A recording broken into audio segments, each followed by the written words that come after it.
Alright, hello everyone. My name is Lux and I'd like to present to you my 4x4 vault door. This is a design that I've made myself. I haven't seen other people, or I haven't looked online to see other people make a design like this. The opening is decently fast for my first ever. This is my first time. This is actually my second ever piston door. Original piston door, I would say.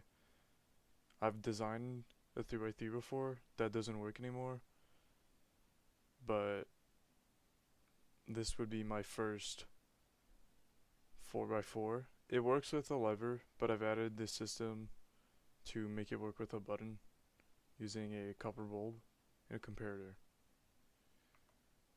The opening animation is pretty decent, I think, and it looks like this. And this is the closing.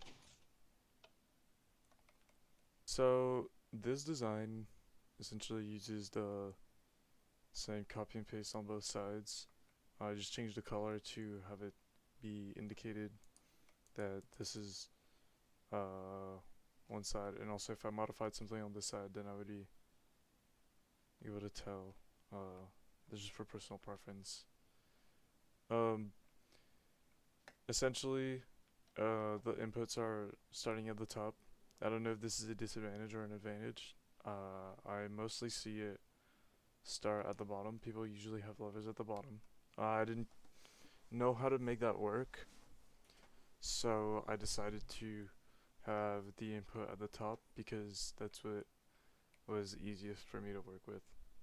Essentially, there are a few circuits on one side. I think there's a few things that are going on. I think it's pretty easy to tell what's up though. Start off with an input over here, and then it goes down into this repeater set on 2 ticks into an observer on a node block on a block. The observer and the node block are what's responsible for retracting this top block in the double piston extender, and the rest of this is responsible for the bottom double piston extender.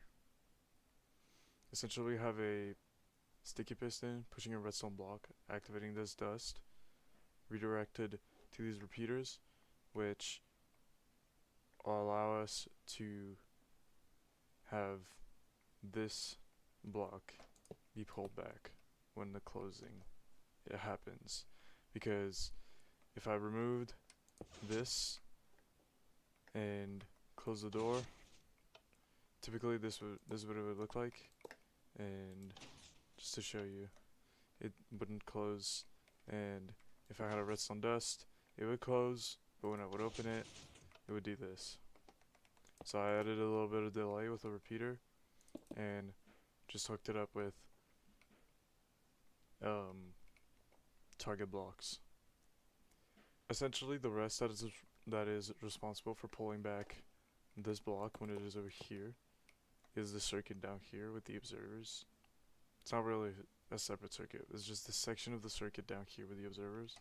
There's a normal piston here next to the sticky piston to prevent quasi connectivity from causing issues with mostly directions.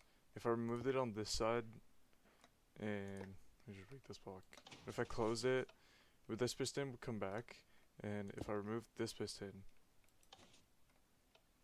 this guy would come back, and then this one wouldn't. So I have to put a normal piston here, and I decided to put a normal one there as well, just in case if somebody wanted to build this.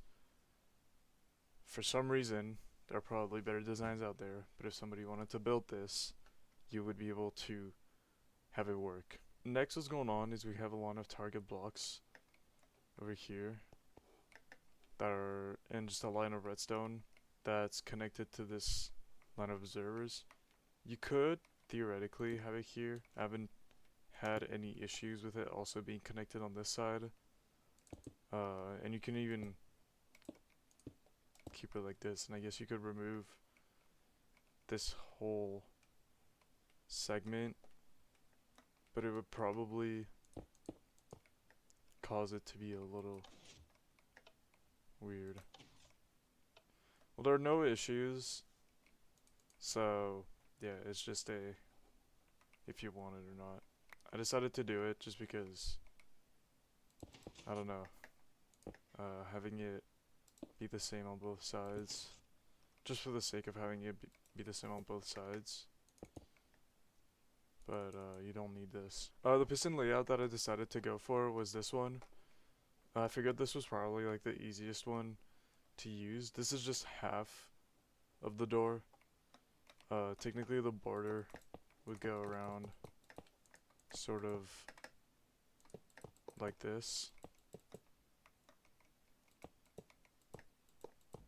And it would kind of look like this.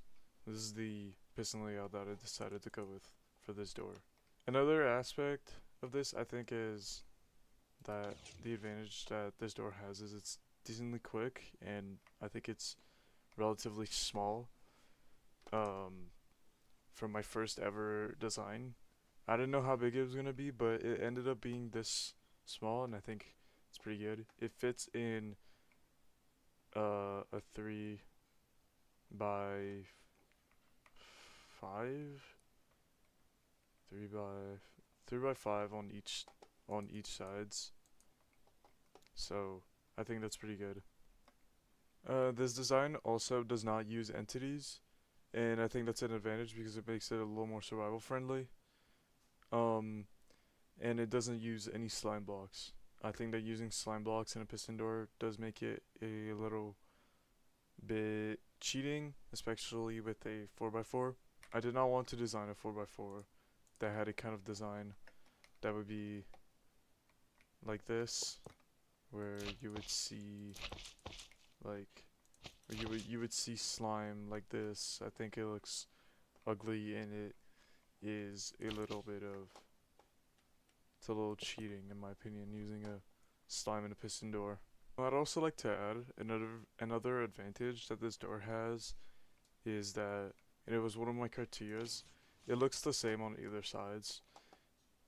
Oftentimes I think that a disadvantage with some vault door designs is that it doesn't look the same on both sides, and I think it makes it look ugly. So I like to have it be the same on both sides, because I'm imagining this being used in a world, and if you have your hallway like this, it's nice to be able to have the same entrance on both this side and the other side, just to show you.